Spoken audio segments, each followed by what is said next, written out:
Well, from imports to federal action involving the shrimping industry, it's been a busy year for South Mississippi shrimpers once again.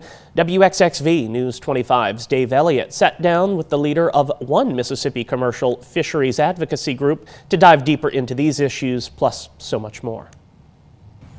The federal government stepping up to help protect the domestic shrimping industry and Mississippi shrimpers with some action in Washington, D.C. Here to tell us what this means really is Ryan Bradley with the Mississippi Commercial Fisheries Limited. Good to see you, Ryan, and thanks for joining us. Thanks for having me. We'll talk a little bit about this specific action by the federal government, but first I think people should be aware that these cheap imports have been hurting Mississippi for decades now, and it's just getting worse, isn't it? That's right. You know, Dave, we're seeing our beloved shrimpers going out of business every year. We're losing more and more every year, and we're just really trying to hang on to what we have.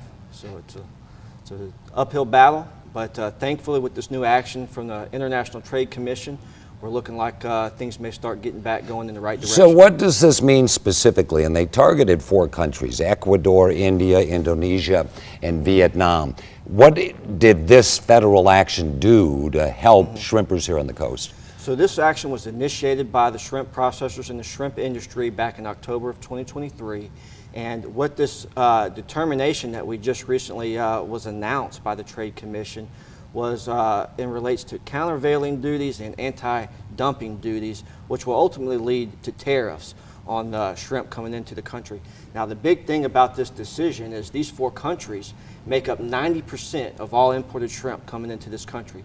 So it's going to have a tremendous impact, and we're already seeing prices of shrimp coming from these countries going up, and that's going to trickle into our local markets, and hopefully our Mississippi shrimpers will see a better price for shrimp in 2025. Now, here's what I always want to remind people of, Ryan, is the wild-caught shrimp in the Mississippi Sound and the Gulf of Mexico is strictly regulated. These countries, with their ponds, wherever they raise these shrimp, I mean, they don't have any standards at all, do they? Right. Just really filthy environment that they're growing in.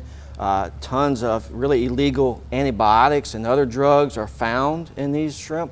Unfortunately, very little testing is done when they come into the country, but oftentimes they'll get rejected because they're so contaminated. All righty, well, coming up on WXXV News 25 at 6 o'clock, we'll have more with Ryan Bradley, including looking back at the 2024 shrimp season, so I'll see you then.